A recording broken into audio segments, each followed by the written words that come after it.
Thank you. Good evening, everyone, and welcome to the regularly scheduled Mayor and Council meeting for Monday, October 25th, 2021.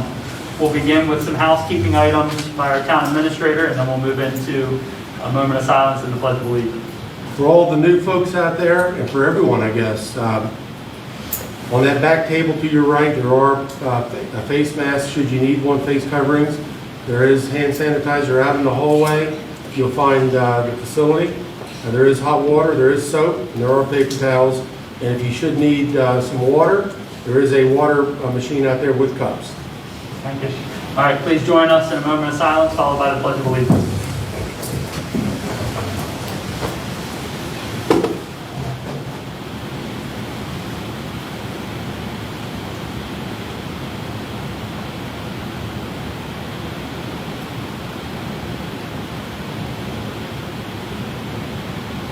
Thank you. I pledge allegiance to the flag of the United States of America and to the republic for which it stands, one nation, under God, indivisible, with liberty and justice for all. Thank you. We'll begin with agenda item number 1, which is the approval of the minutes from the regular session of Tuesday, October 12th, 2021. We're going to need somebody other than Councilmember Boris because he was not here. Right.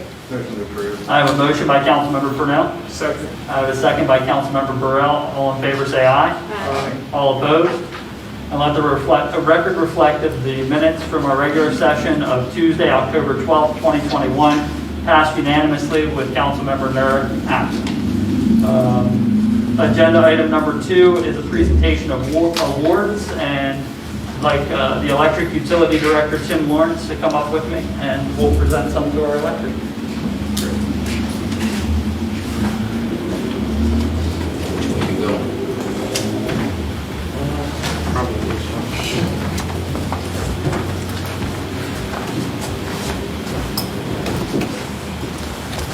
All right, so we're going to begin with a proclamation that's also on the screen, but Tim, do you want to read it or do you want me to read it? Okay. And this is from response to a hurricane. Do you want to elaborate on that before I read? Yeah, this was, we belong to a group called AMP, American Municipal Power. And we basically have a mutual aid agreement between about 140 municipalities. Anytime there's devastation to electric utility, a hurricane, any kind of severe damage to where other municipalities need our help, they'll reach out to us. And versa, the same way that if we needed their help, they would come help us. We've responded to hurricanes in Orlando, Florida, Franklin, Virginia, and Dover, Delaware, so far since I've been here. And the agreement's only been in place for what, 5 years or so? Probably about five years. So I mean, 3 responses in about 5 years. It's pretty Yep. solid. So I'll read this resolution from American Municipal Power. It's resolution number 21-08-4271 to the Berlin Electric Utility Department. Whereas, hold on one second. We're forgetting something, aren't we? We need to get our crew up here. Hold on. Come on up here, guys. So we have Caleb, Walker, and Alan. Yep. Come on up here. Do we want to move that frame a little bit so people can see? I do. Okay, all right. Congratulations as well. Do you want to tell us about anything from the response? And come on around here so people can see us. The people were very happy when we got the power back on. They were screaming and bringing us out water, and they were very appreciative. Well, It was nice. you don't realize how much you need electricity until it's gone. That's good. But, all right, well, let me read this and then we'll talk a little bit more about it. Whereas, as a member of the American Municipal Power Mutual Aid Program, the AMP member systems listed below played an important role in providing assistance to Dover, Delaware during Hurricane Isaiah, thank you. In electrical emergencies of August 6th and 7th, 2020. And whereas such assistance by these AMP member systems and their employees was provided in a timely and orderly and professional manner, and whereas the AMP Board of Trustees understands the tremendous amount of expertise and effort put forth by the employees of the above listed AMP member systems, and whereas the AMP Board of Trustees hereby commends these member systems and their employees for exemplary and efficient efforts in restoring power to Dover, Delaware, and customers during its storm-related outages. Now therefore be it resolved by the Board of Trustees of American Municipal Power Incorporated that this resolution shall be published and a copy hereof is presented to the AMP member systems listed above and the employees thereof. So, thank you again. Let's give them a round of applause. We'll put this downstairs so everybody can see that when they come into customer service as well. And then we can move this over to the electric utility if that's okay. So outside of people being really excited when you turn on the electric, anything else that you want to share from the experience? It was good to experience for these guys to see the devastation. It was sad to see the tornado going through there and tearing up people's houses, and it was a good experience for these guys, I believe, to actually see it hands-on. So we talk a lot about the apprentice program and the way that that's funded to help build some linesmen into our organizational structure here in Berlin. But we don't really get the opportunity to see their faces a whole lot here in the chambers. So do the two of you want to elaborate a little bit on your training and the things that have helped you get to where you are so far? Yeah, well, I'll start. It's just been really good to have teachers such as Tim and Alan showing us these little things extra and how to make sure that we're safe and when building lines and making sure that we're using proper protection and the processes and little tricks to the trade to help us progress. Well, thank you, and we do appreciate it. Caleb? I think you did pretty well there. I just wanted to touch a little bit more on the trip. We're such a small area here that we don't really get to see a lot of, different things that go on in the trade. There's common thing said, there's 100 ways to skin a cat. It's nice to go out into the world and see how other people do things and how things are done differently or built differently or maintained differently. And it's just a good experience for us because, Alan, he came from a different place. He's seen a lot and done a lot, whereas this place is a lot more, it's just small. You don't get the kind of experience that these guys get when they get to travel around to different areas. So it's beneficial for us in our, learning to get that experience outside to get a better understanding of the job. So when we come back here, we can do a better job and, take care of our people here back at home. Well, we do appreciate it, and the storms are unfortunate, but they do provide a lot of a learning opportunity. So, all right, well, let's get a picture together, and then we've got another awesome award as well. You all can touch those, it's okay. Go ahead and put your hands on it.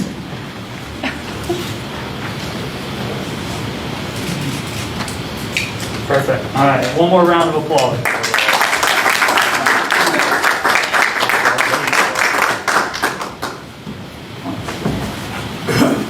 All right, so we've got a safety award also from AMP for the transmission and distribution side. So the way that, if you followed along with our budget at all, you'll see that it's broken down into what? Transmission, distribution, power purchase, Generation. generation. So do we want to talk for a moment about what transmission and distribution does?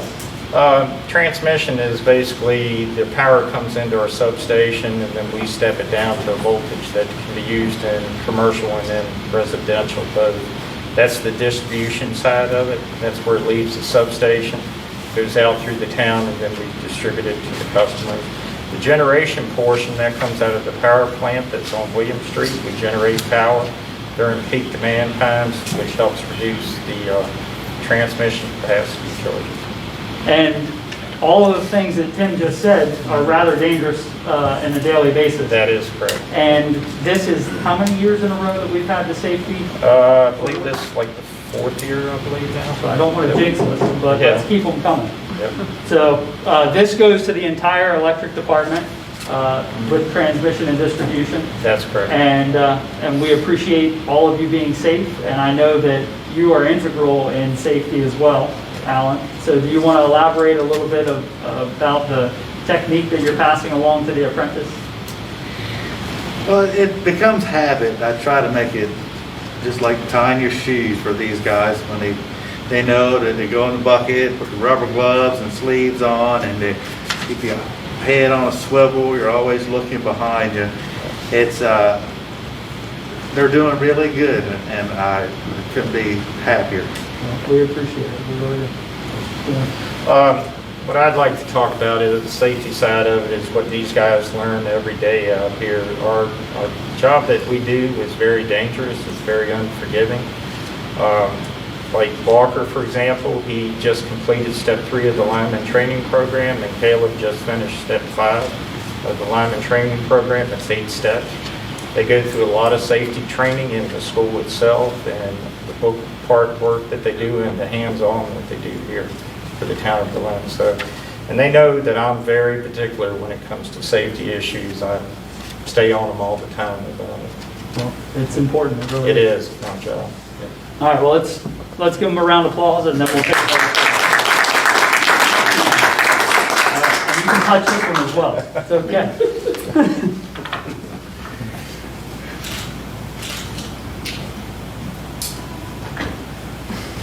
All right, perfect. So we'll also put this downstairs, if you don't mind, and then we'll make sure it makes its way over to the electric plant.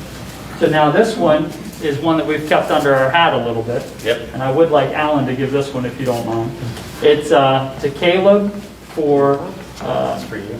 do you want to elaborate a little bit? It's a hard hat safety award for him. And it is also from Ann. Yeah. We had to keep this one under wraps a little bit. I almost let the cat out of the bag. Okay.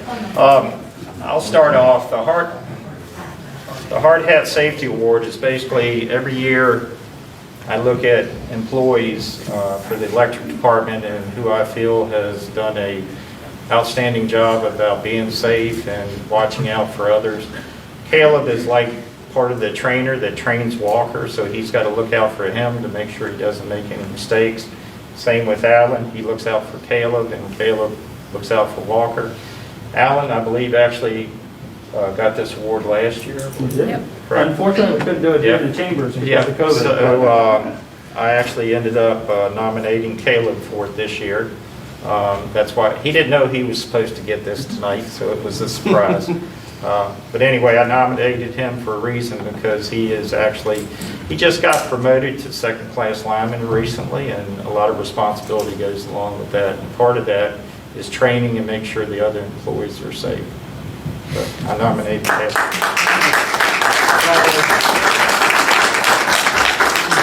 All right, let's get another photo. It's yours. Hey, That's yours. Good thing I don't have to smile under this.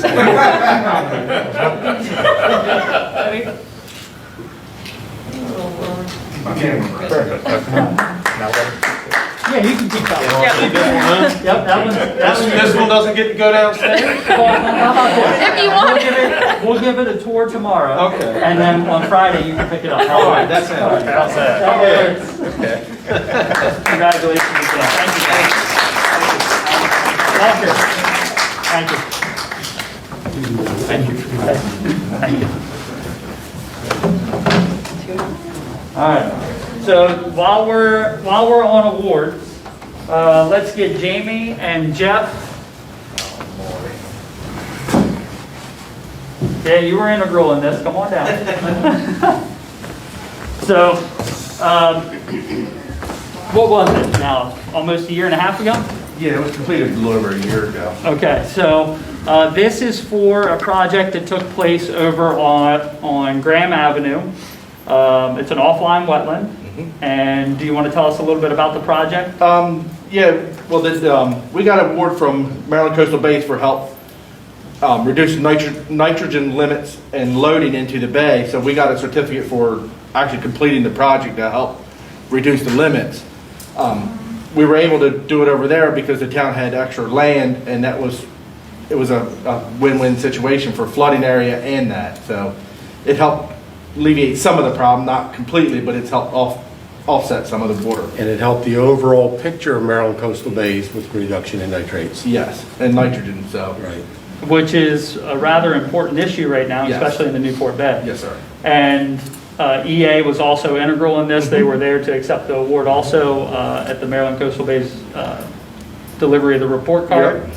So, yeah, Yep. overall, it's a great project. And you were putting in gravel, Yeah, sand, from what I remember? It was a 57 stone, they call it pea gravel, sand, a compost soil for on the top for the flowers, and there was some piping that had to go into it also. But what I'm saying is you helped reduce the cost of that project Yeah. substantially. Yes, because we were able to find some other outcomes to get material down here.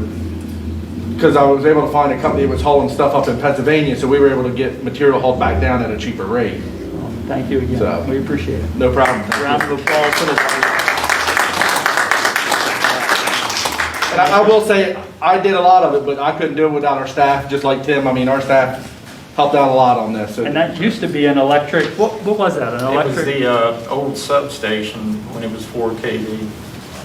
All right, well, Jeff, get on in there.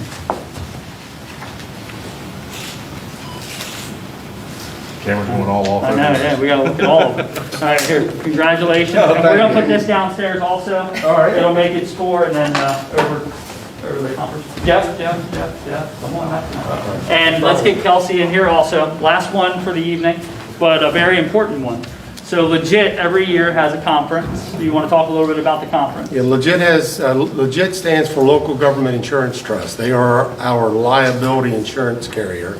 So they insure the buildings, they insure our vehicles, they insure, we have police liability, elected officials liability, all that kind of insurance. And annually, the trust has a business meeting. At that business meeting, they acknowledge members, they acknowledge organizations that have had a very successful year. This year, the executive director, Tim Ainsworth, grabbed me when I walked in. Kelsey was under the weather, but grabbed me when I walked in and said, "Hey, Berlin's getting an award this year." I said, "For what?" He said, 20 years. He said, "Let me show it to you. 20 years of membership." So I jokingly said, did like this, calculated in my head. I said, that is a $3.2 million picture. Because that's about how much premiums we paid over 20 years. But Legit is a fantastic insurance provider for us. Reasonable rates, very responsive, and offer good training. They're good people. And Kelsey's role has expanded since she's been with the town of Berlin, and she's taking over more of the human resources side of things here at the town. And Yep. I deal with Legit pretty regularly now, which isn't always a great thing, but for the most part, we deal with them. They're very responsive, like Jeff said. We've had really good relationships with them, and in the short time that I've been in this role, they've really been very helpful and yeah, a great resource for us. So anytime I have a question, they're there. congratulations again. Thank you. Hey, Jeff, there's a photo. Oh, I'm sorry. It's okay, this is the last one. Thank you. And we'll make sure that this is downstairs as well. All right. Thank you, everyone, and congratulations.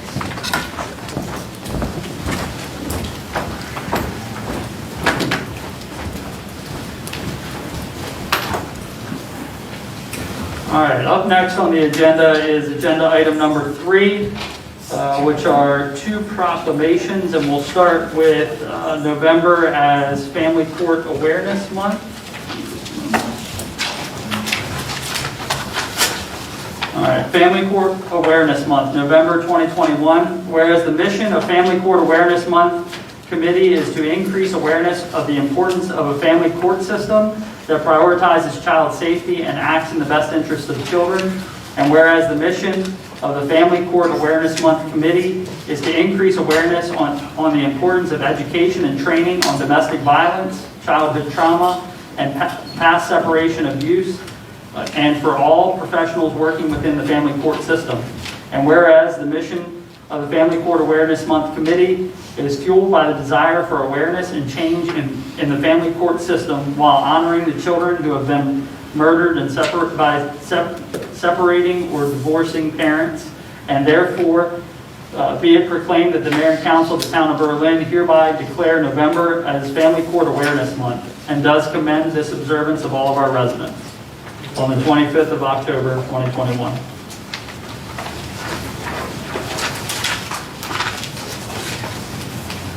Up next is the Municipal Government Works Month, which is also in November. Whereas the town of Berlin was incorporated in 1868 and Maryland is home to 157 municipalities, And whereas municipal government represents the most responsive level of government, allowing citizens to have direct access to elected officials. And whereas in an effort to educate citizens about municipal government and the importance of their participation, the town of Berlin is proud to promote municipal government awareness.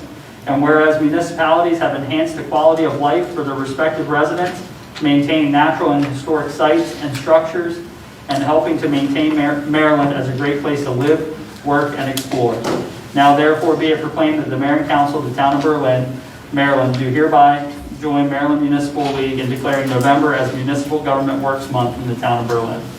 And once again, that is issued today's date, October 25th. All right, so let's see. Agenda item number 4 is the approval of the Heron Park request for proposal, or RFP, and this is for parcels 57 and 410. Staff have been working diligently to try and put together the notes from our last meeting. If there's something that we have overlooked, please let us know. And I think there are a few grammatical changes that. Yes, I can go first. I just had actually a question, and then those. I was just a little confused about the minutes from last meeting did say that Planning Director Dave Engelhardt, nothing in this agreement shall encumber was added to the minutes verbatim, but I didn't see them in here. I might have missed them, but do you? I might have overlooked adding those as well. Do you see where they should go? Well, when I was comparing the drafts, I think it's probably, I don't remember off the top of my head here, I think it's... Dave, did we put something about I'm trying to figure out where it was. We put something in the document about the level of infrastructure if it's passed along to the town. But I don't know, I think I recall what Jack, or Councilmember Orris is saying, but I don't think we put that in the document.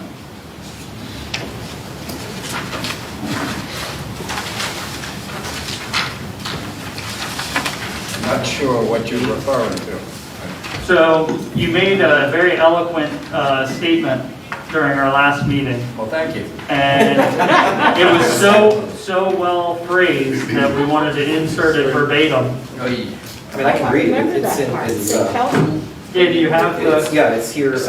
Yeah, it's in the minutes. Yeah. Okay, go ahead. Nothing in this agreement shall encumber the town of Berlin to accept any dedication of town infrastructural, roadways, etc., without approval of the mayor and council.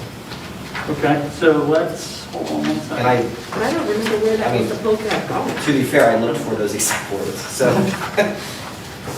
Well, let's figure out where we can insert that, if that's okay. I think that would, that would probably go under, trying to remember in my head, the highlights, for the highlighted section. Would that probably be under scope of work? Yeah, let's see, page 7. Yeah. So let's make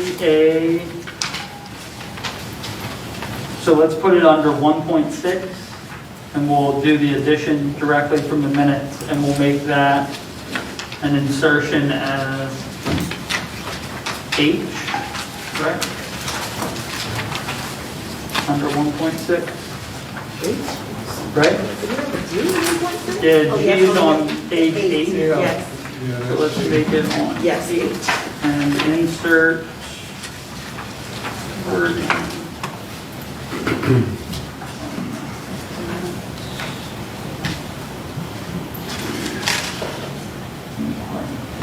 Is there any objection to that by anybody up here? No. I apologize for overlooking that. Thank you. And then I just had, on page 7, under 1.5, I guess that would be Roman numeral 5, ensure a balance of, that should be activities. Ensure a balance of activities. It says activates. Oh, yeah. Thank you. Sure. And then page 21.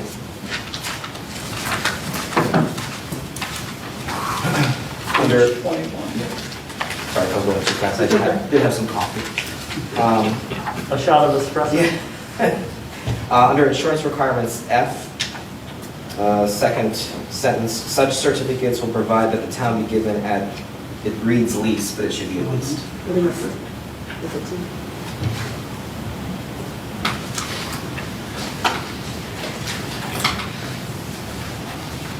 Do you see any other? I did not. Did you see different ones? No, I just was informed by a couple people that it had some grammatical errors, but I couldn't find them all. Sorry, which one did you see? If you see one, please let us know. Any questions from the council or revisions, additions?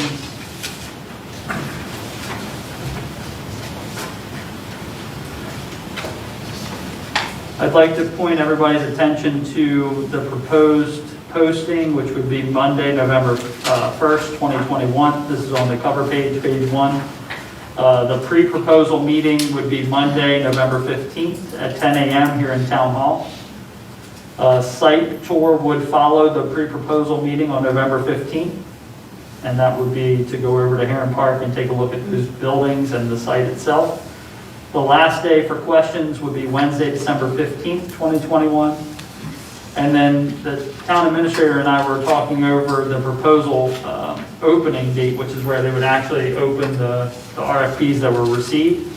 And I think, Jeff, you were saying 90 days. I think we previously discussed in our meeting 180 days. I think that was rather long because we want to provide enough time that if we're granted the demo grant, the strategic demo grant from DHCD, that we're capable of fulfilling that if we would like.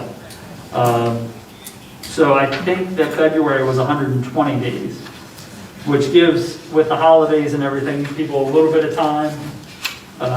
Jeff, I think that the 90-day period was ending, what, January 15th-ish? So for clarity, for the folks that are watching at home, the site tours, who is this open to? So the site tours would be open to people that are interested in bidding on either parcel 57 and/or parcel 410. It's Right. not a wanted general tour. I just of- wanted to make sure that that was clear. So we didn't, so that, I'm not saying that I don't want anybody to show up, but so we knew that it wouldn't be like, 30% of the town population showing up just for a tour. Right, so that's a very good point. This site tour would be for people that are interested in making or submitting an RFP under these guidelines, for a proposal under these guidelines. So is everybody okay with February at 120 days? I think February is good. Okay. So then if there are no changes associated with this, we would be looking for action from the council this evening. I'll go ahead and make a motion that we approve RFP for the disposition and development of parcel 57 and/or parcel 410 Heron Park. Thank you. I have a motion by Councilmember Orris to approve the Heron Park RFP for parcel 57 and 410. Second. I have a second by Councilmember Nichols. All in favor say aye. Aye. All opposed? Let the record reflect that the vote was unanimous. All right, so let's move on to agenda item number 5, which is a discussion referencing the paving of Stevenson Lane, Graham Avenue East, Decatur Street, and then possible replacement of Stephen Decatur Park walking path. And the town administrator, Jeff Fleetwood, is going to run point on that. Give me just a second, folks, please. In your packet, you will find a letter that follows the RFP from MDOT dated September 27, 2021. And the topic in this letter is highway user fees for fiscal year 22 and 23. If you think back to the budget that was passed, we actually budgeted, again, bear with me a second, $113,000. When you take a look at the letter dated September 27, it's projecting now that those revenues are going to go to $227,000 or $114,000 delta. So that said and done, if you take a look at the DBF street study that was done a few years ago, coincidentally, the next 3 streets that are on that list to receive attention would be Decatur, Stevenson, and Graham Avenue East. The engineer estimate that was provided back then is just shy of $100,000. We're looking at $114,000, and I would also add that there is a recent structure that was built on Stevenson where we received just shy of $8,000 in impact fees. So that said and done, we're looking at in excess of $120,000 at a projected cost to repave just under $100,000.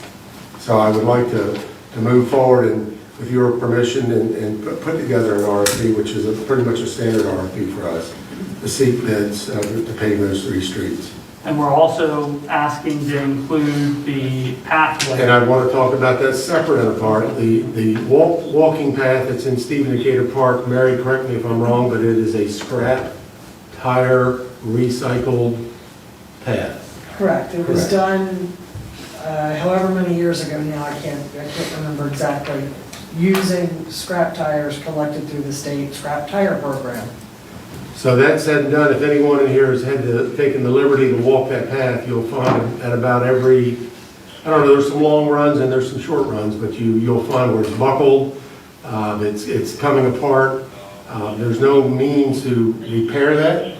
So the options, and I think this really needs to be done from a safety perspective, but the options are to replace that path, which the estimate on that is north of $400,000 with an in-kind. What I have done as well is sought some estimates, if you will, to excavate the existing walking path, to dig down about 7 inches, to backfill that with crushed and rime, and then to pave on top of that 4 foot wide. Then have an asphalt path that goes around the park. A lot easier to maintain. And the cost on that, the estimate is $80,000 to $90,000. So the choices are do nothing, $400,000 plus to do it in kind, or shy of $90,000 ballpark to put an asphalt path in. So the other question that comes up, a lot of trees, a lot of roots. So the logic, and you all can correct me if I'm wrong, but the logic, if we excavate that 6-7 inches, I think that removes a lot of the roots. They're going to grow back, so let's not kid ourselves. But it's going to slow it down for a period of time. And then the other question that comes up, I think Councilmember Nichols asked me that, by removing those roots, will it kill trees? The folks that I've spoken to said it's not devastating enough where it's going to do any serious damage to the trees. And the pathway is 4 feet wide. 4 feet wide. The length of that path is 0.6 miles. 0.6 miles. And the other thing is it's going to be ADA compliant. Correct. So right now, it may be intended to be ADA compliant, but it's got some major pitfalls in there. So then the question comes into play, whether it's $400,000 or whether it's $80,000, how are we going to pay for it? Correct. And what I'd like to propose to pay for that would be through I call it the general impact fee fund. And Because then, I firmly believe that park is utilized by all, if not most, of the citizens in this town. and it's had increased use associated with the proportionate growth of the town. Now, we would group all the streets and the pathway in one RFP with the ability to select individually or all if we choose. Correct. Any questions from the council? So total, how much are we talking about? For both, for streets and the path, you're just around $200,000. With $100,000 of that, $100,000 plus coming from highway user fees, this year's money, and then the balance coming out of impact fees. So I'm sorry. So I was just, has the Parks Commission talked about the path and what have they, not to put you on the spot, but. No, they have talked about it, but the issue has been there's No money. no money to repair it. And obviously it would be desirable to repair it in kind, but that is just not practical. As it turned out, when the pathway was originally installed, it was found that it should not have been installed this far north. The freezing and thawing is what has caused the problems over the years. We were an experiment. Sure. And water. And the other side of that is that I believe, Mary, with the staff level capital plan that we're working on to come before the mayor and council, that is on the slate for replacement within the capital plan request. I would say it's on the wish list. Right, but I mean, it's rather expensive. So if we can float the idea of requesting to see where that would come in at, and if it comes in at a reasonable amount, like we think it may, then I think it might be very beneficial to move forward. Now, I'm not an engineer or hydrologist or anything like that, but if it's all asphalt, is that going to add to any flooding issues or concerns? I mean- It's, what's the word I'm looking for? The rubber path that's there now is impervious, so it would be impervious in kind. And the other side is that when the path that we have currently gets wet, it's like ice, plus it's very difficult to go when it is. Yeah, and I've heard, concerns about, leaves and water. What we've done over the years that I've been here, the repair that we've done on that existing path, we'll cut a section out the width of the path, whether it be 1 inch, 2 inches, 3 inches, and then we backfill it with stone dust. That's the only thing that we can do, and that lasts for a while. So are there a cost associated with removing that tire stuff? The estimate that I have to remove the existing path, to excavate. And to dispose of it properly? That's right. That's all around $80,000. Okay. So we're talking 200. Roughly $200,000 is my estimate. For the entire The entire project? project. The streets and The streets the and the removal walking path. installation thereof? Roughly $100,000 for the 3 streets and then $80,000 for the walking path.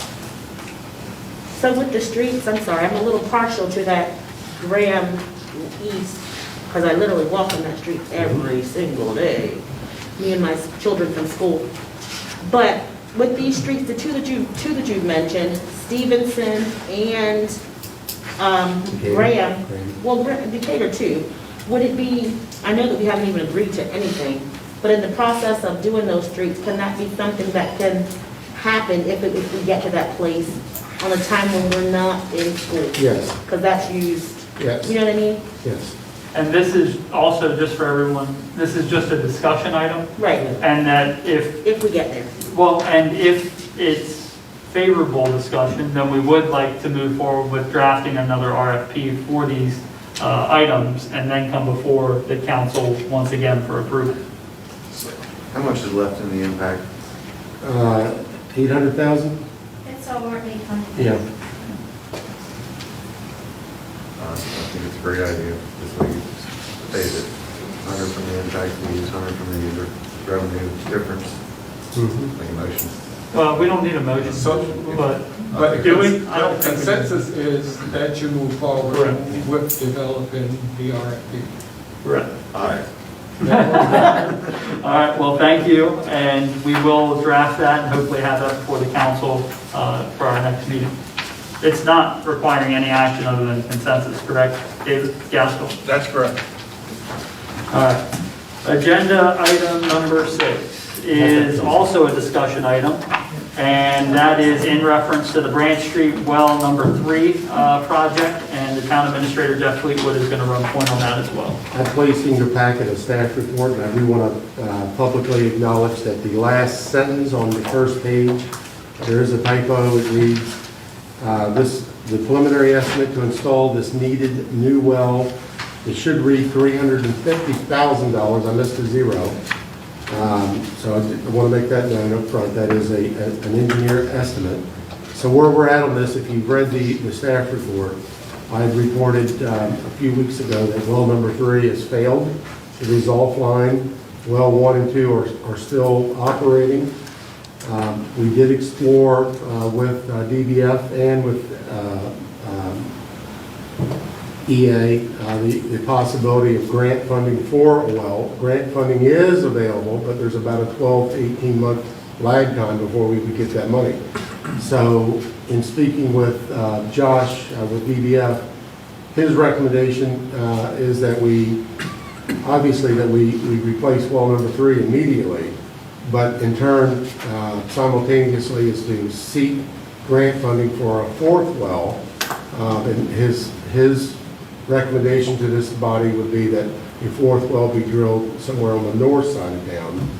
because we don't have one there, number one, and number two, the potential, the possibility of growth on the north side of town. But that fourth well is very much needed as well.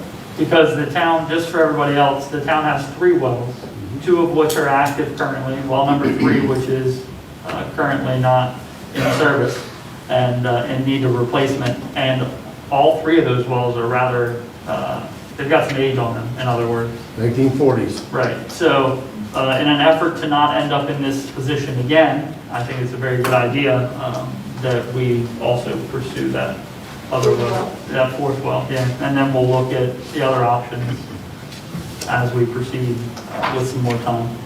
So when we're talking new wells, the 4th well is going to be the 300, Now, the third well would be the $350,000. and what would a possible 4th one be? Somewhere around the same amount? Now, I would have to say we would have to do more investigating. You have to build a building, tying it into the main system. I mean, Oh, so that's completely starting from scratch, so it's going to be a yeah, lot. so you would have to do a complete, whole new everything. So it could be upwards of $1 million, if not more. Preliminary work. Yeah, I mean, and I'm going to say this, if we don't drill a test well, so what they'll do, you'll award a contract, they'll come in, drill a test well, they'll pull all your samples, they'll test the water, and then before you do the building and all that, then they'll say, okay, the water's not the quality, you would have to, what kind of treatment system you would have to put in, and then base it off of that. I have known some towns drill wells, just went ahead and drilled one well and put in 2 different wells, and 1 well passed, 1 well failed. It's not much more to just go ahead and put that 1 well in where you want to do it at, and make sure you have the quality of water you have before you put that big well in, because once they start that big well, it's 24 hours a day until they're to the depth they need to be. So you're saying measure twice, cut once. Right, but even then, there's not true certainty. So like when we look at what's before us tonight as a discussion item, there is always a risk that whatever we drill could not be water that's capable of being used. Right. However, the engineers have told us that that risk is rather nominal here at this particular site, but there is that risk. There's a risk you could drill a brand new well and it fail tomorrow. Exactly right. So tell me the condition of 1 and 2. We Where would we be at one of those things? Well, we just actually put a brand new pump in well 2. It was just installed 3 weeks ago, so that's all brand new. We had it cleaned, videoed, everything, flow tested. Actually, we had well 1, we had both wells had a, not a rehab, but a flow test onto it, and the guy even said that they were doing very well. So I feel we're in comfortable standings with 1 and 2 right now. I just don't want to be too long on waiting on 3. And where do we stand? I informed you folks the last time around, well number 1 produces about 1.5 million gallons a day. Well number 2 is somewhere between 350 and 400 gallons a day. We operate as a town somewhere between 400,000 and 500,000 gallons a day. So if well 2 goes down, we're still okay. Well, if well 1 goes down, we're going to be tight. And that's the reason why we don't have the 12 to 18 months to pursue the other options like grant funding for this particular project, because it is a sense of urgency. We've been talking about well number 4 for A while. 25 years. Right, but now we're here where we need to act. Exactly. So we're talking purchasing 3 ourselves Correct. and pursuing grant funding to cover 4. Number 4. And do we know what the ceiling is for the grant funding? I do not at this time. And we would also, there's also been some discussions about being a little more strategic with that application and hopefully trying to go for some other improvements within the water fund as well. Right. So that'll be more And possibly to, see if we can't hit another area in a grant level somewhere or some other type to help offset the cost. well, more or less like looking at, and I think Natalie and Jamie were on point with this idea, to group the well with possibly some meters or something along those lines. Because from our discussions, it's not possible to go currently for meters in a grant process. But if you group that, sometimes there is some success. Think somebody agree. Path forward. Once again, this is just a discussion item, but we would be coming to you for action probably at our next meeting. All right, so I would say that it's safely a consensus to move forward with that as well. And you want to use ARPA funding, correct? Yes, it would. You want to use ARPA funding? Well, once again, we're in a position. For three, I'm sorry. Right, so once again, the question is what type of funding will be used? And the recommendation would be to use ARPA funding for that, because we're in a similar situation that we were in with the stormwater pipes that needed to be replaced, in the fact that the fund is not suitable for really borrowing at this time, and that there is no reserve built up within that fund either. So when projects like this come forward, there's really very little option other than the ARPA money right now, or borrowing from the town's reserves. I think we should use the ARPA money. I think you both are very correct in that assumption, so. I have just one more question. From the time you had to go ahead with well 30, how long? Josh told me approximately 90 days. 90 days. Yep. Thank you. All right. I'm sorry, maybe this is a little, this is my brain thinking here. So we're talking ARPA funding for this, which I'm all for. We've talked ARPA funding for stormwater, which I'm all for. I didn't mean to do that. Having an ARPA discussion sometime in our near future so that we can figure out or discuss where and what with, because I mean the monies are there and I know when things are coming up, but. The two are not linked, but what we intend to do is discuss the capital plan at our next meeting, and then also host a listening session under the ARPA guidelines. Great. For the public. So I was hoping to tackle that in the comment section, but sorry.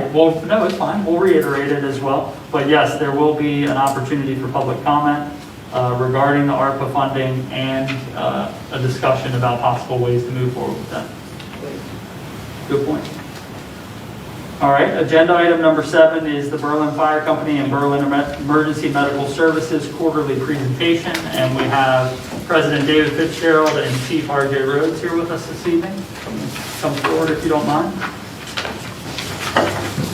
Good evening. Good evening.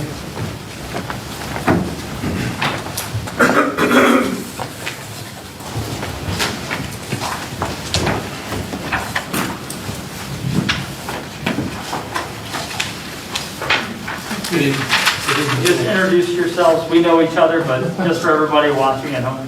Dave Fitzgerald, President of Berlin Fire Company and Berlin Fire Company EMS. R.J. Rhodes, Berlin Fire Chief. Thank you. So Chief Rhodes will start out with the Berlin Fire Company operational statistics for July 1st and September 30th. So July 1st to September 30th, we had a total of 58 calls in town. That's about 40% of the calls total that we had, and 85 calls out of town for the fire side. Busiest days were Tuesdays and Fridays, followed up by Mondays. Our busiest times of the day are between 4 to 6 is our busiest points of the day time for fire calls. Our average response time for July 1st through September 30th is 3.47 minutes. If you know, that's still well under the, it's under the county standard and the matrix report standard. So July 1st to September 30th, some of the revenue and budget highlights. We have done a few fundraisers. We've taken parking donations for some of the town events that have been held. Our annual fund drive letter has been mailed. We just recently had, last Friday night, we had a Friday night dinner. We're trying a couple of those for some fundraisers. So we're trying a couple of different things with that. Expense highlights. SCBA's, the average age of our SCBA right now is over 20 years old, so that's costing us heavily more and more every year on repairs and replacement parts. We still don't have a total yet because we're not completely done. They're running out of parts every time they come and have to get more parts to come back and try another day, so to speak. And we're also in the process of doing all our annual DOT inspections with all the apparatus and replacing and repairing what we can. And we've had to replace 2 of our 4 gas meters. That was an unexpected expenditure for this year. And then on the last, I've heard the ARPA funding. We have some major capital projects that we are looking at. As I said, the breathing apparatus replacement. The SCBA's are front line for breathing air while we're fighting fire and doing what we do. So the quote that we've got in the past was about $450,000 that we're looking at to replace all of our SCBA apparatus. We're due for replacing apparatus. One of our fire trucks is well past due. And I'll let President Fitzgerald talk a little bit more about the rear parking lot.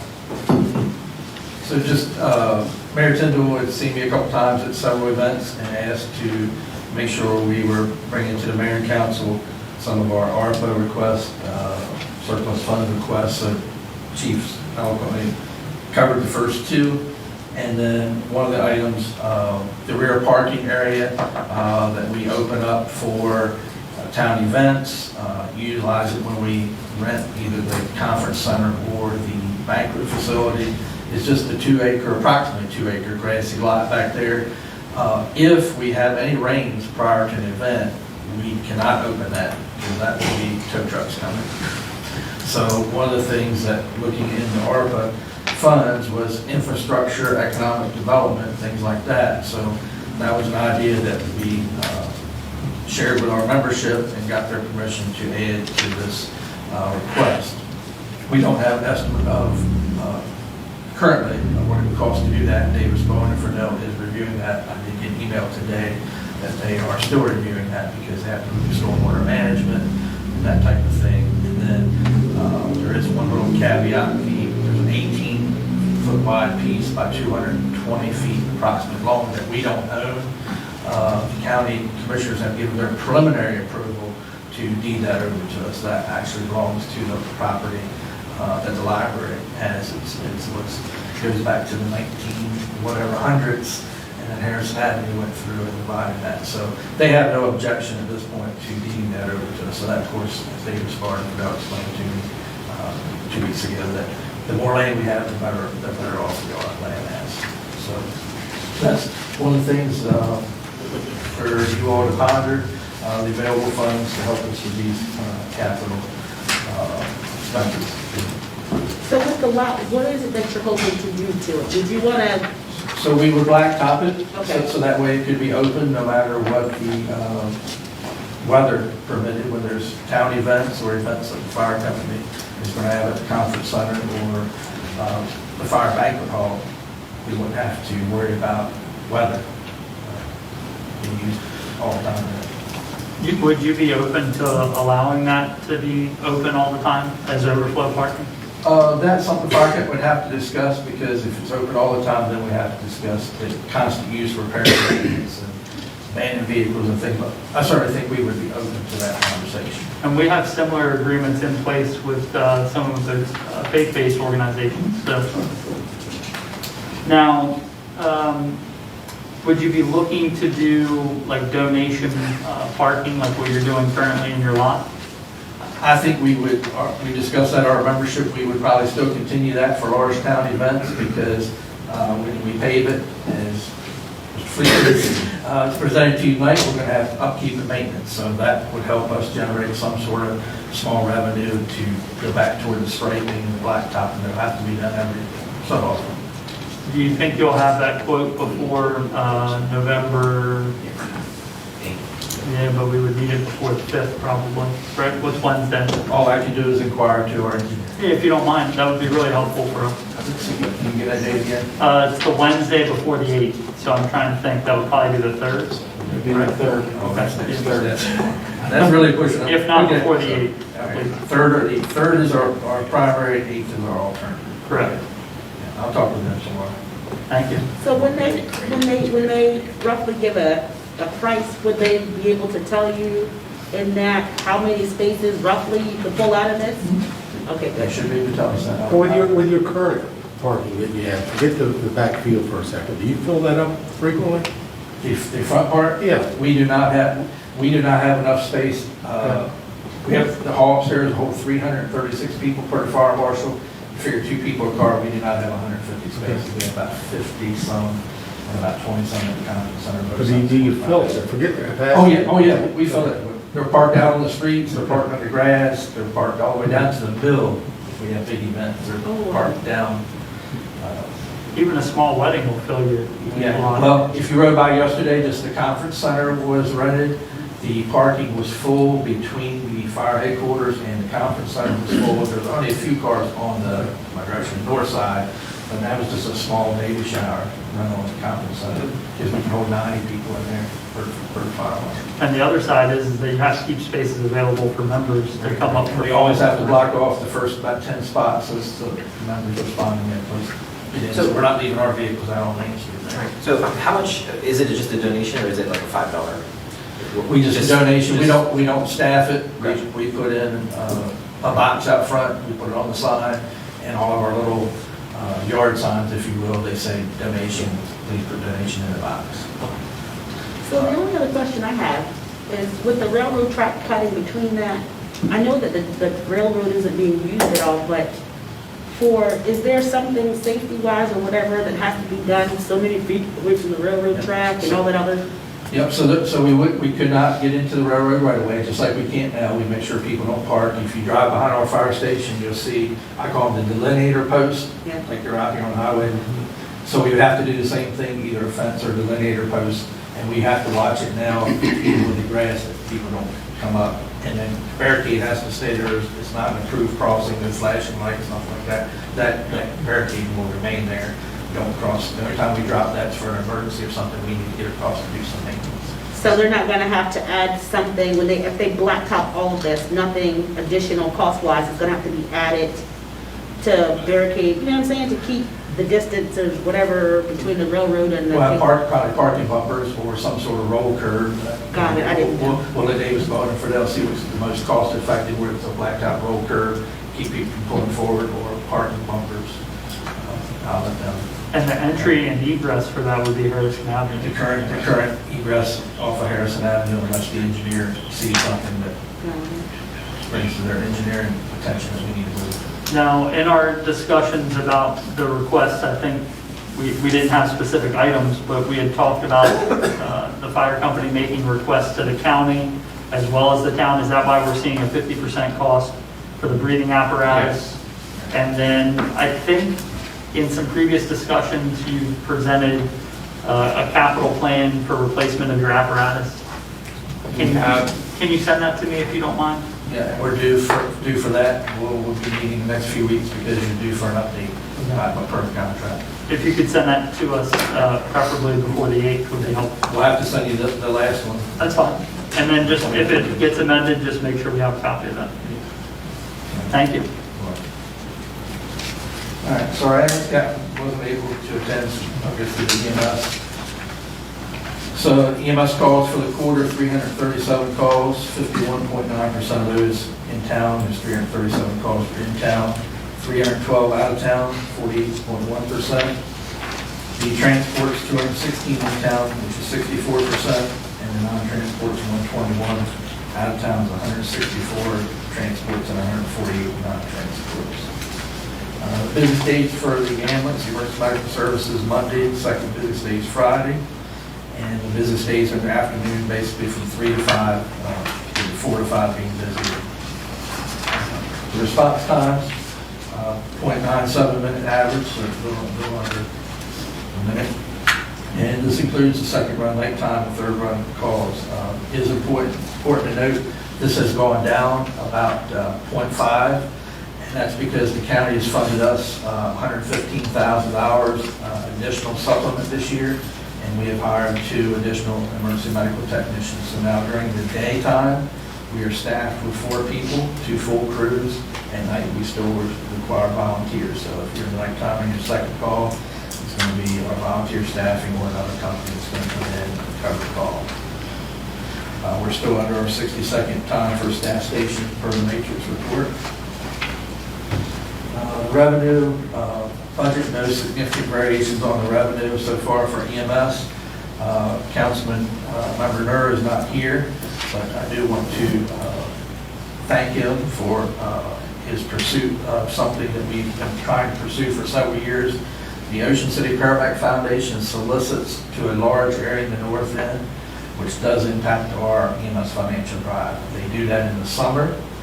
We do ours in November, and then usually where we get those telephone calls is in November. We've already donated to you.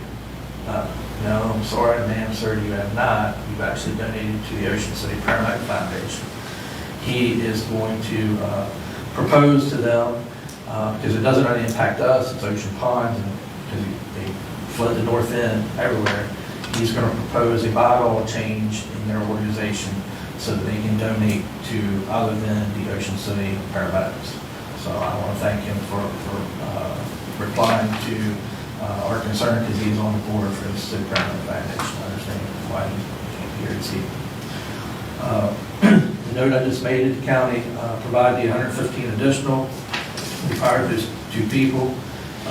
Again, we've got that response time 30 seconds. So that's a big thing in our business. And if you remember when the Matrix people were here, time is your enemy. The longer it takes for us to get there in any sort of emergency, fire, rescue, EMS, time is our enemy.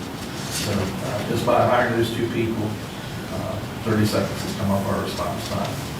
So far, no expense budget variations. The EMS capital fund summary, just to review that, and we'll send you the report again, is we have replacement ambulances due in 2025, 27, 29. They're approximately $300,000 each. We funded those in the past, a small amount from the town, and using the county funds where they do an allocation per ambulance, and we're currently paying a loan on the last ambulance. Our cardiac monitors, we discussed those before, they're at the end of life, and our EMS contingency fund's been depleted to keep the capital cost up. So similar to the fire, the request for surplus or ARPA funds is the cardiac monitors. The quote on those for the 3 new ones is $80,000, so it would be half. We had talked before in the Matrix report, for those council members that were here when Matrix was here, we talked a lot about the special events in town and the inability, one of our weaknesses, to respond and get up in town for a medical emergency with the roads being blocked and what have you. We talked very heavily about an event response vehicle, which is just basically a utility vehicle that has the capability of carrying a patient. So one time the town was going to fund that, but I think something emergency or something came up, so we put that on the list because that's very important. Is that the full 40,000? That is the full, because that would be mainly the purpose of it. Could it be used for other things? We're certainly going to tell you it could. What does it look like? So it's like a John Deere ATV vehicle. Kind of like what we see at the football game. Kubota. Yes. Like you see the football game. Like you see a football game where the football player lays on it, comes uptown. Right. We get it the size that we need to be able to carry somebody else on it, because it seems like when you get injured, you've got a family member that needs to come out, because we'd be transporting you back to the fire station to get you into a regular ambulance. So $40,000 is covering that outfitted for you? That would be an outfitted price estimated. We could drill down and get hard quotes, but that is a pretty close estimate based on talking with other ones who have just recently purchased and digging up the notes from a few years ago. Is that just the medical skid? That's just the medical, no fire things, it's just for medical, that's the main purpose. And that's what problems we've had in the past. We had somebody had a heart attack at Atlantic Hotel, and we had to, in the pouring rain, with them having a heart attack, walk them 2 blocks in the pouring rain to get to the ambulance. Now, if we're doing that, how would we staff this? So that would be the next thing we would either, what Matrix had recommended is to leave that at the firehouse, and the regular ambulance crew would jump into that and come here. It wouldn't be staffed up here. Could we explore additional staffing? The previous town manager had spoken about that. giving her cost of each event, how much it would cost for overtime, the staff, and it's been a change in personnel. So can you make sure that we have those numbers again? And if you're up staff and you're in a slightly different position now, and if we were able to help you get some more funding rounded out for the full time, you would have 2 crews. So you could potentially detail 1 to an event for a day and pull them if you had to. So, and then the ambulance replacements that we spoke of on the last slide, that's half the cost of that. They're about $900,000. And that's today's numbers. We start 2025, that is 3 years from now. We know the ARPA fund has the 2026 restriction, so like the 2027 ambulance, talk to the vendor, we can prepay that and get that maybe ordered a little early to meet the ARPA restrictions, because we know those funds have deadlines to be expected. One other thing, talk about if there was surplus available, I read every page of the ARPA document. Additional night staffing, it's going to be the same as today, the $115,000 for the whole year, but as months go by, that's why this is $80,000. So it is a critical thing still at night to get us up to 2 crews at night. That is the ultimate goal of the county strategic planning committee, is to get the companies that are busier, which is mainly municipal companies, up to 2 full crews 24 hours a day. Our call volume is up. And very coincidentally, all through the county, we just had our meeting on Thursday night, the multiple calls at one time are just all the time. It's a joke at the firehouse. As soon as that first one comes out, don't leave and go home, because that second call seems like it's coming. And we have more simultaneous calls than any of us can ever remember to have. And that's just due to we just attribute to the growth and development and the traffic that's in the area. Through the whole county, not just Berlin. Now, you talk about second due ambulances or other companies coming into Berlin. Is there a lot of Berlin going to other companies as well? I just looked at some numbers. We're coming up with some computer programs to do that, but not mainly we're coming here. See if you can help me out. The fire calls, mutual aid, box alarms, but EMS, our ambulances. Ocean City a couple times this summer with the July 4th incident, but our ambulances very seldom go to another place to cover their second due. It's mainly they're coming to us. And have you seen a shift in the response, like across the entire north end of the county as it relates to the additional staffing? Because Berlin's not the only group that received additional staffing, correct? Correct. So our strategic planning committee met on Thursday night, and the reports were very positive. We are going to give a presentation at the county commissioners meeting whenever they put us on the agenda, to show the commissioners the positive effects of that funding from Pocomoke to Bishopville, positive effects that it has done. Response time, less scratch calls for the additional staffing that's been put on. Now, you mentioned a half a second or a half a minute being shaved off of the response time. Can you start putting like the last quarterly report or maybe the annual time, response time from the previous year as a metric, just so that we can see the changes? Could be helpful. Any questions from the council as it relates to the fire EMS report? Yeah, Dave and company. I just have a quick, really 3. You mentioned the strategic planning committee. That's the is that the fire chief meeting? No, is that something separate? No, the county commissioners appointed a fire EMS strategic planning committee. It's a combination of county commissioners, county staff, and members of the fire service with varied backgrounds.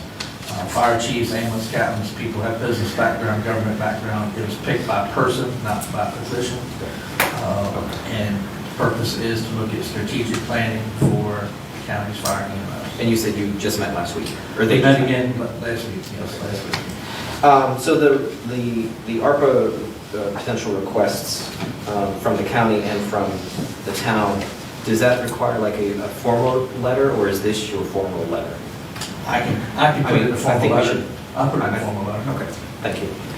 And then just real quick, the COVID funds that the fire company received, can that be used for this emergency event vehicle? So the HHS funds that we have, they have not been fully released to us yet. It was only $22,000, and they were used to balance this year's budget. 22,000 was the total? And they were used to balance this year's budget. They have still not been released as of the email yesterday. I logged in yesterday. We have financial reports we have to submit again to prove that we can keep those funds. So you know how much you're potentially going to give? 22,000. We have it. We have it, but we can't spend it until I know that we. Oh, that's what you meant, fully released. Okay. We can keep it. Yes. That's all thank you. Thank you. I just have one question. You reported that there were 138 non-transport. Is that up, down, or typical, or what? So I think it was 138. 121, that's okay. 64% transport, between 60 and 70% of calls are transport, that's used the normal. About 30% of our calls, Commissioner Burrell, we go and to people who change their mind, or we go and don't find a patient, or we are responding to support the fire service, because we always send ambulance when the fire service calls, because you never know when you get there if somebody's going to be injured, or God forbid one of our fire personnel have a medical emergency or a traumatic injury, fall down. So it's about 70% of the calls we do, 67% we transfer. Okay. Really? Any other questions? So the letter that Councilmember Orris discussed a moment ago, when you pen that, I guess I'm asking, when you pen that, will it have total needed, what you're asking for from Berlin and what you're asking for from the commissioners, or just what you're asking for from Berlin? I think to keep things simple, we better just keep, so we don't confuse numbers, which we've had that problem before. It'll just be Berlin's request. Got it, okay. Yeah. Just make sure that you describe what we're funding. Sure. And so if it's the SCBA, it's at 50%. Because if we're evaluating it, you don't want us to make an error saying, well, this is the 100% mark. For sure, It's just yes. much better to have that clarity. That's why it's better to do a formal letter. All right, well, thank you both. We greatly appreciate it. And if there's anything you want to add in addition to your letter, I'm sorry. when we have the public comment section, feel free to do that as well. With the acronyms like the SCBA, can you spell that out? We will. Thank you. We will. Thank you. Thank you. Have a good night, y'all. Thank you all. All right, agenda item number 8 is the town administrator's report. Mayor, I'm going to report Jimmy Charles. It's his birthday today, so he's not here. But he is, be careful on the road to him, and be careful on the road to you with all motorcycles, but Jimmy got his motorcycle license. Well, be safe, please. Your boys and their toys. Anyway, birthday? it's his birthday today. No, he got the license on the birthday present to himself. I'm sure. Okay. For Public Works, bulk pickup is scheduled for the 3rd of November and the 17th of November. The 3rd would be if your trash pickup's normally Tuesday or Wednesday, and then the 17th would be if your trash pickup is normally on Thursdays. Yard waste pickup is December the 8th. Again, if your pickup's on Tuesday or Wednesday, yard waste will be on the 8th. If your trash pickup is on Thursdays, yard waste will be on the 15th of December. November 27, Worcester County is having a hazardous waste collection, and that's going to be at the Ocean City Park and Ride. And we will have the phone number and all out on the web as well. But those are a few things for that in Public Works. The Stephen Decatur Pavilion, that roof was completed today. Monday of next week, the vendor will be back to work on the roof, to begin work on the roof for the planning building. And that concludes my report. Thank you. Any questions for the town administrator? Can I make a comment on that Jimmy Charles department? Please? Okay, so it's not a bad comment. It's just that something I noticed when riding the trash truck. So when I was on these trash routes, and I even said something to my own daughter who just became a homeowner, when on trash days, citizens of Berlin, these guys are not trying to be mean to you when they don't pick up that extra stuff. but they are told by whomever their department head is, or the person above that everything they pick up on trash day needs to be inside that daggone trash can. It's actually part of the town code. Exactly. So when I was out on trash day, there were things in the dumpsters and things on the outsides of the dumpsters. And I know a couple of people got agitated and bothered and came out and was like, hey, I left such and such. Technically, he's not supposed to pick that up. I have seen one guy get out of that truck and get out and pick stuff up because somebody was bothered. That's not what they're supposed to do. Sometimes they do that, many times they can't, because some of the things you put out there, chairs, don't go in that trash truck. They just don't. It's something that could break the equipment. Am I right when I say, well, he's not here, do you know? Yes, it will break. So I even had to say to my own daughter, who's now a homeowner, let me teach you something here, sister. Please don't leave anything on the outside of this dumpster. It is not fair to those gentlemen. And then once they picked up your trash, it appears that they didn't complete their job. You make them look bad. It's not them. They're doing what they are told. So please, citizens of Berlin, from my mouth to your ears, if it doesn't fit in the dumpster, save it for bulk trash pickup day. The craziest thing I've seen in the 11 years I've been employed here with our solid waste was a motorcycle inside of a waste wheeler. I don't know how they got it in there, but Has to be in the waste building. Now, I think it's also a good point to note, I think as Mary mentioned as well, it's in the town code, but there's also a caveat to that. If you are consuming more trash, which we hope you're not, and we hope you're recycling, you can purchase a second bin. Right. So if you need a second bin, reach out to town hall and we can help connect you with them. and there is a cost of $100. Correct. For the second bin. Correct. And we still have the blue And recycling we still have containers blue? downstairs for $5. $5. All right, so let's start with departmental reports and start with Economic and Community Development Director Ivy Wells. Good evening, Mayor and Council. It's been a while since I've been here. Good evening. Good evening. Just wanted to let everyone know that met with our mural artist for the parking lot at the Welcome Center, Jess Hall today, and working with Jimmy Charles, Public Works, are going to clean that area off, and then she's going to get start to work within the next couple of weeks. So that'll be a nice transformation of the asphalt in the Welcome Center parking lot.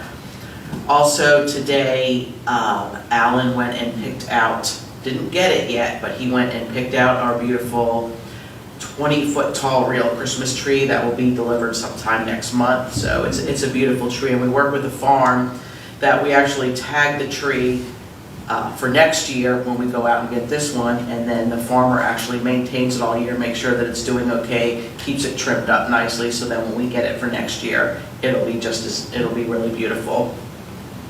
And then also, for those who don't know, I sit on the board of the Lower Shore Workforce Alliance Board, and we've really been ramping up a website that allows employers to be able to post their jobs and also allows potential employees to be able to take a skill set test and actually learn how to do certain jobs that are available. So we've been working on that, and they just did their launch. There are a little bit of tweaks that they have to do, but as soon as that is launched, I'll let everybody know about that. And that's all I have for tonight. Thank you. Any questions for our Economic and Community Development Director, Ivy Wells? I'd like to add one more thing. Ivy and I and the chief have had a conversation, and I've shared this with the mayor. Fireworks for July of 22, seems like a Star Wars year, but for July of 22, the cost has actually gone up about $800. So the mayor, the chief, Ivy, and myself are scheduled to meet sometime soon to discuss some options going forward for fireworks. And part of that is in years past, we've, probably 4 or 5 years ago, maybe 4 years ago, we used to accept contributions for the fireworks. So we're looking at possibly restarting that program with a cap on those donations. So. I think what we did previously was we purchased cups that Burley Oak used, and they sold cups to fill their beer in, and then $1 from each cup went back to to the town for fireworks. That was the only fundraiser we did. Just so for everyone knows, this is fireworks. water. Just saying. Nice point. So yeah, more to come on those things, but thank you. Up next is our Planning and Zoning Director, Dave Engelhardt. Good evening, Mayor and Council. I just wanted to mention, especially for the public, we've had some press reports about the upcoming Planning Commission meeting on Wednesday, November 10th. There's been a request for a rezoning of a parcel on the north side of Route 50, just west of 818 North Main Street Extended. That's currently Zone B2 Business District, Shopping District, it's called. And they would like to, the developer would like to rezone it to R4, which would allow for construction of multi-unit townhomes, 3 to 4 to 5 per building. The total on the parcel would be, the way it was presented to the Planning Commission as a concept at our last meeting on, it was October 10th, I believe, was 176 townhomes. So I wanted to make the public aware and yourselves aware. It's been in a couple of the weekly reports the last couple of weeks. If you hear any of your constituents have a concern or would like to discuss it, please turn them my way if you can. But again, that hearing is a public hearing. It's been advertised twice in the newspaper. It's already run once. It's going to run one more time. Property is posted. And that hearing, they will make a motion for a recommendation to you all. And then we will schedule another public hearing. Right now, that would look like our December, what's the meeting, December 13th, is it? Our one meeting in December this year would be a public hearing for you to take up their recommendation. And at that time, you decide whether you take the Planning Commission's recommendation, whether they said yay or they said nay, then you would still have to act. So there's 2 public hearings, one of the Planning Commission and one by the Mayor and Council. That's all I have. And I think that it's also important while everybody's watching for everybody to understand the process. So a request comes in for somebody to rezone. There's no action or any input taken from this board. It is directly referred to the Planning Commission, and then we get their recommendation. So I've had several people reach out. I'm sure many of you have as well. That process is we receive it and then we send it directly to the planning. Yeah, as per town code. Correct. It says, first the request must be received, and it's similar with annexations we've had in the past. The process is almost identical. First, that request is received by the Mayor and Council by letter. Usually I tell people to send it attention to the town administrator, Jeff Fleetwood, and then it goes out to each individual, at the Planning Commission in their packets, and we discuss it. So in this case, we had a concept meeting, I called it, concept and review at the last Planning Commission meeting, and they got an idea of what the developer is after. So they had questions, they talked about a lot of things, and then I went ahead and he wanted to go ahead and do the legal advertisements as required by our code. And then that next meeting that would fall out will be Wednesday, November 10th at 5:30 in this room. Thank you. Any questions for the Planning and Zoning Director, Dave Engelhardt? Dave, if someone wanted to, who do they contact? Like, if they weren't able to be here, but they wanted to voice their opinion, can they send a letter? Yes. Okay. And who would just direct to Jeff or you? Well, I'm the staff to the Planning Commission, so you could send it to, you could do either, and Jeff will make sure I get it, but yeah, directly to me is fine. Okay. And we can for take, anyone, I think we're operating, Mary could tell me better, we're up till 12 the day of the meeting, I can accept that written. We still on that track? Public hearings are are a little bit different. That was particularly for just questions and comments that people may have on regular meeting topics. With our pandemic Yeah, shutdown. public hearings, I mean, I don't know what the not in-person rules would be. Well, can we just say that any, not close of business that day? I mean, is that? Is there, reasonable? well, hold on. I'm not Is that sure. legal? Town Attorney Gaskell, is, I think for a public hearing, you should take written comments up until close of business. we The should, day of the meeting. Yes. I mean, pre-pandemic, we didn't really do written comments. No. So we're sort of exploring a Right, different way of okay. doing things since then. So it's a new. I mean, I was just asking in case the people have emailed us and asked Yes, it to they be read, have. so I'm just. I would strongly encourage anyone and everyone, when you have a public meeting, to do your best to be here, live and in color. However, if there are circumstances where you can't make that, I mean, I'm just using what I call common sense. If I've got something I want to fight for, I think I'm better received live versus a piece of paper. now, David Gaskell, would you mind looking at what some other municipalities do as far as written testimony or written comment? I can tell you what they do. Okay. They accept it the day of Until close of close business. business. But that's going to need to be in the advertisement, right? No. No? Okay. So, can we include that in the advertisement? Sure you can. So, David Engelhardt?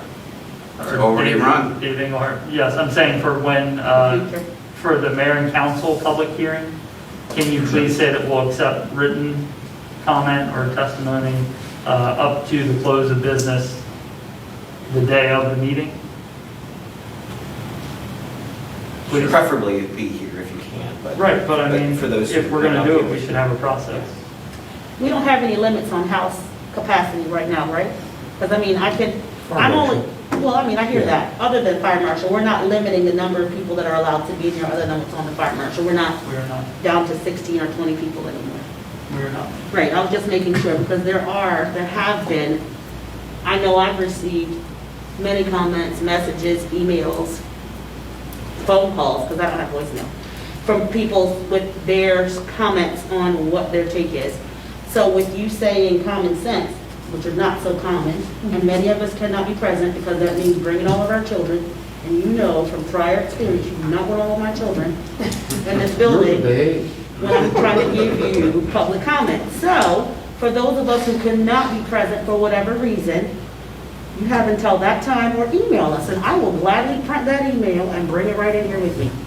Now, the other side of written and either comment or testimony is, do they have to all be read, or can they just be entered into the record? I think they should be read into the record at a public hearing because they should go to Dave Engelhardt. Yeah.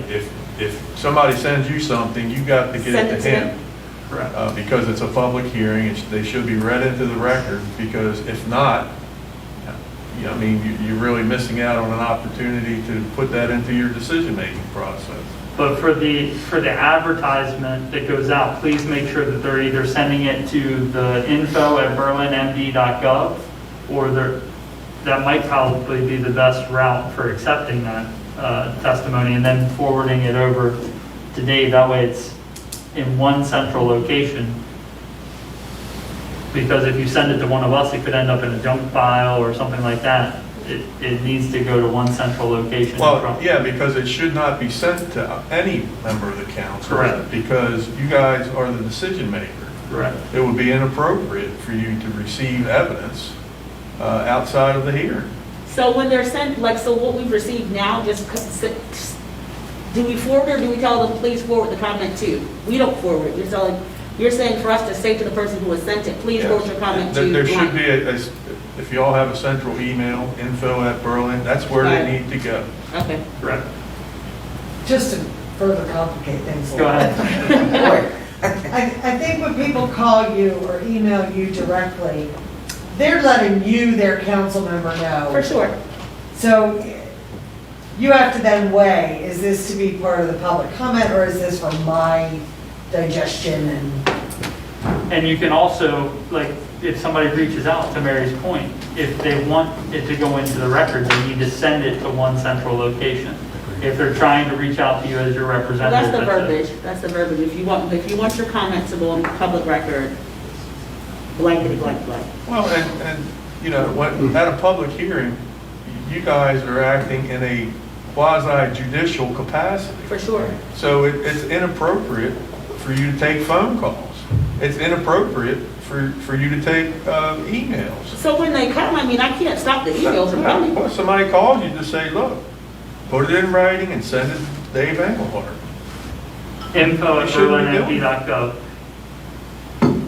Right. I'm talking about public hearings when you Right. are the decision maker. For sure. All right. Thank you, Dave. Any further questions for Dave Engelhardt? Okay, up next is our Electric Utility Director, Tim Moore. Good evening. I have a few things to report on. Major project is the downtown area as far as the tree lights. That's well up and running. And up through November, you'll see the guys downtown in the area doing the trees, the light poles, all that. The Christmas tree will be going in for the tree lighting ceremony. Then also at the power plant, this is the time of year when we do maintenance work and we're not peak shaving. So we had in the budget to take down some equipment and have it sent off to be refurbished, which that was done. Bethel Road, we installed a new underground service to a residential house. And then also on North Main Street, we just installed a commercial underground service to a new commercial building. And then Verizon building on Franklin Avenue, I sent out an email today. We have a scheduled outage on that building, which is going to be on November 3rd from 12:01 a.m. till 6 a.m. Verizon is bringing in a backup generator to carry the load of the building, so there should not be any interruption to communications during that time frame. And then also, we're starting meter reading tomorrow. That'll last probably through Thursday, so we'll be out and about in people's yards and that type of thing. That's it. Thank you. Any questions for our Electric Utility Director, Tim Moore? Oh, Marie. Yeah. Just state your name for the record, please. Marie D. Long. Tim, who inspects what the cable company does as far as their wires on our poles? The cable company, they have a franchise agreement with the town. They basically pay for pole attachments that they are attached to our poles on an annual basis. I've just noticed all of the really sloppy wiring that appears to be going in. It happened at my house, but it's not just there, it's up and down the street. There's lots of wire just wound up at the bottom. It just looks unsafe. Or Are you positive it's Comcast Cable TV and not Verizon?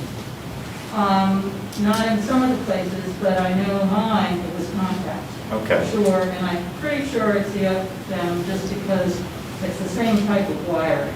Okay, I can bring that to the attention of a guy named Jim Jarman. He kind of runs this district when it comes to Comcast. And then David Dorr is in charge of Verizon in this area, and Brian Evans. So I can bring that to the attention of both utilities. Just tell them to take a survey of their system and see if they can fix this issue. Plus, I would think it's very easy for some vandal to do some damage to somebody's wiring or theirs. Yes, ma'am. Okay. I'll notify them. Thank you. Thank you. Up next is our Police Chief, Arnold Downing. Good evening, everyone. I had an opportunity to attend the Maryland Chiefs and Sheriffs Annual Conference in Ocean City last week, and the big discussion was police reform and recruiting and retention of police officers, of course. On the recruiting and retention, actually, I see a lot of administrators retiring throughout Maryland, and a hard tasked to go ahead and even have individuals apply for positions as officers. So we're battling that also. In the Chiefs Conference, other than the reforms themselves, they actually spoke to the unfunded mandates and additional administrative duties that each of the departments are actually having to do. Last week, homecoming over the weekend itself, and Henry Park with the dedication of basketball courts. They both were successful and big things that we can be proud of. At the time, we're doing the community service, or actually program, community policing program paperwork that has to be turned in. And we've had several projects that have popped up for us. We had opportunity to go ahead and support and donate to Pop Warner Football this week and to the Henry Park Initiative. And we also had opportunity to go ahead and donate to Buckingham Intermediate School some microphones and earbuds for their students. The agency also received a grant for recruiting and retention. We actually had contact with the Governor's Office of Crime Control Prevention, and we revised our grant to get additional money for advertising. So we're going to actually see if we're going to be able to go ahead and do a little bit of TV advertising if we have enough money, or take it all to social media and advertise the positions that we have available. That's my report. Thank you. Any questions for Chief of Police?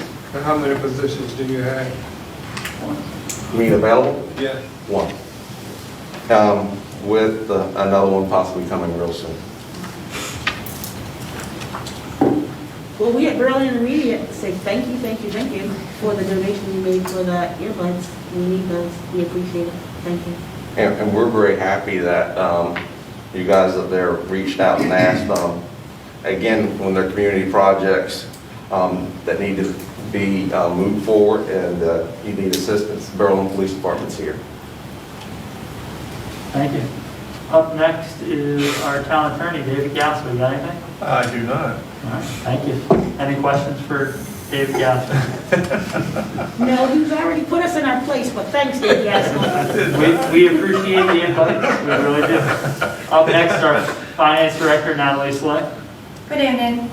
We're working on review of the first quarter financial performance, and I will be giving a short update summary during our next Mayor and Council meeting.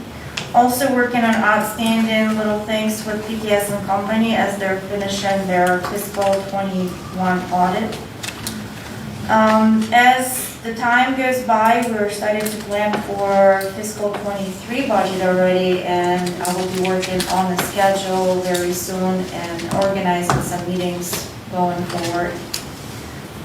Next week or the week after, we will be mailing energy assistance letters. I just want to remind everybody that this is the program being created and run by the town about 10 years ago, where we send a letter to every single account holder of the town of Berlin for utilities, and give an opportunity for people to contribute to the electric assistance fund.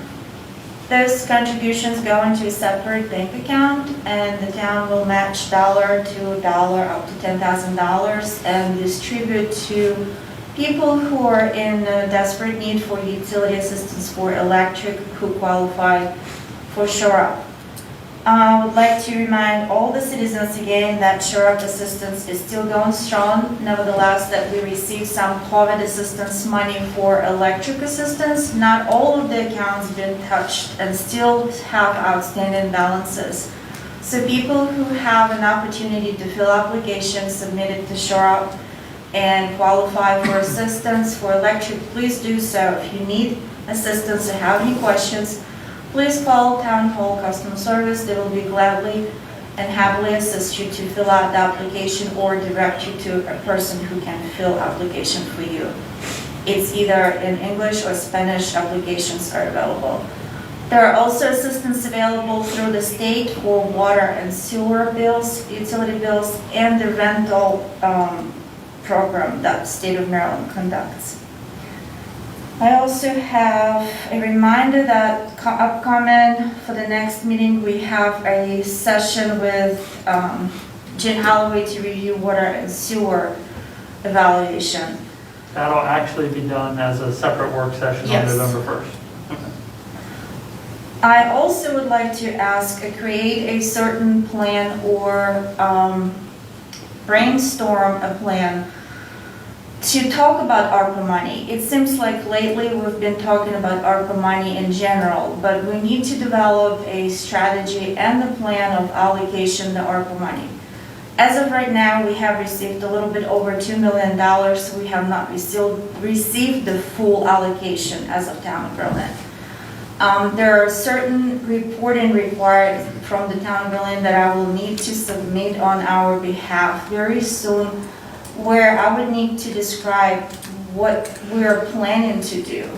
So we need to set out priorities, we need to put bullet points, we need to have a community participation, and we need to know what exactly those funds to be allocated. We cannot just accept requests and see if we can grant the requests going forward.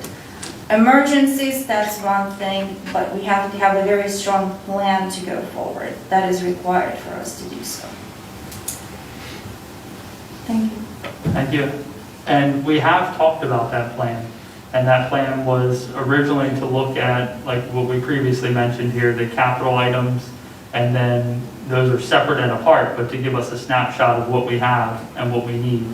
And then, as we discussed with Councilmember Nichols a moment ago, that is to solicit that input, which is kind of the first part of the process outside of the emergencies, to be able to hear what the public intends to do or would like to see us do with that ARPA money. So good points, But also we need to have something very solid before we go into the budget, and especially before April, because that's the deadlines for reporting. right, and we have until 2023 to spend, but we do need to start plotting our allocations. Right, but 2022 is the reporting requirements. All right, any questions for our Finance Director, Natalie Slay? Just a statement, thank you so much for including the electric rate comparison sheets in the bills. I had a couple people say, really? Yeah. Really, it's the cheapest? Yeah. Yeah, it has been for years too, but that really, I had a guy, 2 phone calls, but that was great. That's awesome, thank you. Up next is our Water Resources Director, Jamie Latcham. Yeah, good evening, Mayor and Council. I'm just going to reiterate what Tim said. We'll be meter reading this week, so if you see us out there kicking the grass and moving your mulch, it shouldn't be covered up. It's in the town code. So we will be out there kicking the grass and moving the dirt, so. Was that message directed to me? No, not you, but in general, there's 2,000 meters and usually about 1,800 of them are some way, shape, form covered up, so. I mean, at least Tim's are on the building, he can get to them, but the water meters are out front and 90% of people are like, oh, I don't want a water bill, but we will find them. People have parked their cars over there. Yeah, I mean, people park their cars over it and all that stuff, so, you know, like I say, I can get to them. And I don't think you want me to shut the whole street off just because of one person, but I will do it. But no, that's all I have. Thank you for that. Any questions for our Water Resources Director, Jamie Latcham? Just because you said that, you know, Alan and I, when we read meters for electric, look, we had to climb over some stuff and go through some jungles to get to some meters. So There's you guys, dogs. There's there's- dogs. I was gonna say, the dog. I can take you to a meter right now that I guarantee you nobody in here would know except for me, and it's within 100 foot of this building. oh, no thanks, I don't want to look at it. Well, thank you for that. Up next is our Deputy Town Administrator, Mary Bold. Parks Commission meets next Tuesday. They've got a number of items on their agenda for discussion. One of the things that they will be discussing, and I swear this is the last time I'll mention it at a council meeting, is Friday, November 5th, Glow Walk. Starts at 5 o'clock, registration starts at 4:30. I still need a couple of volunteers, not many, just a few. Come volunteer with me. Yes, Kelsey will be the designated line. rear of the pack walker. I'll make sure everybody is moving. So just reiterate how people can volunteer if you don't mind. They can contact me, it's out on the town website, public access channel, it's in a number of places. Call me, contact me, stop in, show up. Thank you. We are taking day of volunteer. Yes, absolutely. All right, any questions for our deputy town administrator? Yep, two things. So for your volunteer people, for your high school students that want to volunteer, I know that if you they always ask, if I volunteer, will they sign up on my volunteer hours? Absolutely. Just for clarity for those guys. And secondly, someone brought to my attention today that over the, I don't know how it happened, but over the course of, from Love Day to current, one of the netting things on the basketball thing the hoop, the net, which I can't even The read. net, yeah. Yeah, it's ripped. So I know that that's Okay. something that comes to you, or the Parks Commission. Jimmy Charles, I'll let him know. Yeah, Or see? Jeff will, he's writing it down, I can tell. Thank you. Any further questions for the deputy town administrator? Okay, up next is our administrative manager, Kelsey Jensen. I don't have anything, thank you. All right, thank you. All right, so up next are comments from the council. We'll start with Vice President Burrell. Oh. Oh, That was Okay, in hold on. there. Sorry, yeah. all right. I threw that in last week. So there it is, it's beautiful. Vice President Burrell. I just have a comment on what Shanika just reported about the basketball nets needing repair. I would encourage the public, if they have a concern, the first place you need to go is to Jeff. Jeff will be the one that will direct staff as to what needs to be done. Just as he has just taken that note about the basketball courts, he will take your concern and make sure that it is addressed. Question for Natalie. Folks that are interested in applying for energy assistance, they can contact Shore Up directly. Correct, yes. And that phone number is 749-1142. That's all I have. Thank you. Up next, Councilmember Purnell. I was looking through the calendar. I think last year we took both half-days and made them full days. You're talking about for a holiday. Yeah. Refresh my memory. For a if you don't mind. holiday, yep. And I was looking, I don't know what the 2 days were. New Year's Eve and Christmas Eve. There you go. There's 2 half-days. I'm pretty sure last year we turned those into full days. This year they fall on. Yeah, this year This year it falls on December 23rd because the 24th is a Friday, so we're doing the 23rd as our Christmas Eve half day, the 30th as the New Year's Eve half day. Gotcha. So- Yeah, I'd like to see those go to full days. Make a motion. Yeah, you make a motion if you don't Make a mind. motion, we change this from half to full day. Reiterate the dates So for that us, would Kelsey. be, December 23rd would now be a full holiday if that is agreed upon, and December 30th would now be a full day holiday if that's agreed upon. Can you, yeah, let's act on that, and then I have another question for Like to you. make- So we have a motion by Councilmember Purnell to make 2 full-day holidays that were previously scheduled as half-day holidays that Kelsey just quoted the dates for. We need a second. So, I have a second by Councilmember Burrell. All in favor, say aye. Aye. All opposed? All right, the record reflects unanimous vote by the mayor and council. Thank you. Can you, I was gonna actually ask you to act on it, but can we produce with our next year's calendar, what dates those would be? And let's have that as a recommendation. For the We've council. already done the holiday schedule for There was the- 20. Right, Yes, yeah. rather than adopting it in November, why don't we just take a look at our calendar year 22 as well, next council meeting, and then we can extend Well, whatever full days they The would. reason that we adopt them in October, November is because there are a number of places we need to get those dates out well ahead of the year. Right. But we could, if you wanted to amend that schedule at this point, we could certainly do I that. would say those dates are actually both Fridays next year. So Friday, December 23rd of 2022, 2022. Right, now I'm getting confused. No, you're right, Yeah, 2022, you're right, yes. So December 23rd, 2022 is a Friday, it's a half day. December 30th, 2022 is a Friday and a half day currently with our approved schedule that was just approved last month. meeting. Yeah, last meeting. Right, and that way, if we're approving them earlier on, then people can plan around that.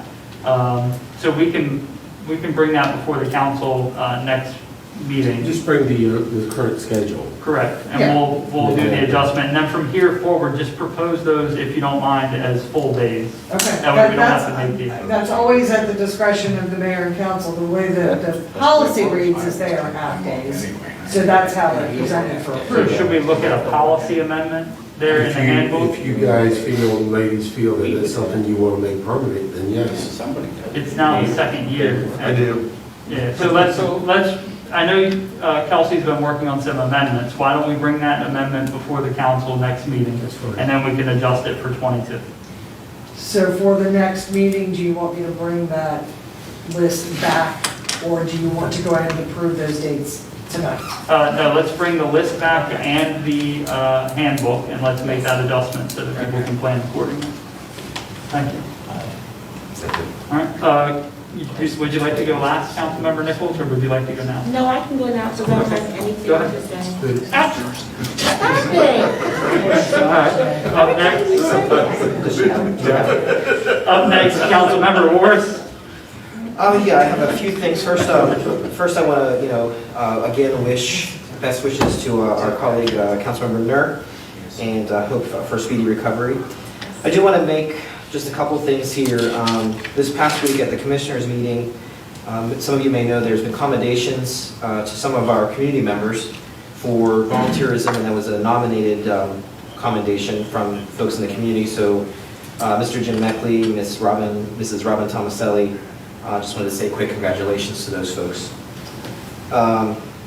Halloween's coming up, so we have trick-or-treating. I just want to make sure, wish everyone a safe and happy Halloween. And then my last thing, two things, I gotta get better with my notes here.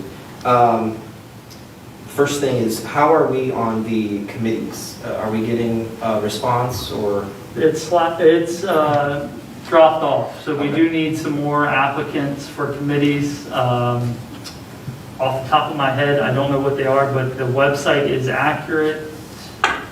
If you go to the Become Involved page, it is accurate. And that's for, for everyone listening. Correct. And then just as a, safety is number one, and just as a general friendly reminder about speeding, don't speed. But, it's no secret we have here some narrow streets in our community, and it's getting darker earlier. So if folks are out walking, just be cognizant of that as please, as a driver, and then also as a walker, maybe, take precautions, bright clothes, all that good stuff that you can do. So just keep that in mind as we go into the cooler months. And I think that's all I had. Thank you. Thank you. All right, up next is agenda item 11, comments from the mayor. The only two that I have are ARPA, public listening session, next mayor and council meeting on the 8th, and we will be discussing the capital plans. Agenda item number 12 is comments from the public. Yes, just nice and loud, or come right up to the microphone if you don't mind. I just wondered if for the parking lot for the EMS, that if the impervious surface has been considered as opposed to blacktop. And the same thing for the path through the park. They make a lot of different things now that probably would still accommodate a wheelchair or a stroller, and it would be pervious, I don't mean impervious, pervious. So I don't believe any of us can accurately speak to the plans for behind the fire station, but we can, and I believe the town administrator mentioned that there are accommodations being made for the flow of water with the pathway. But thank you. Any comments from the press? Move to adjourn. All right, thank you. All in favor? Aye. That was unanimous, Chelsea.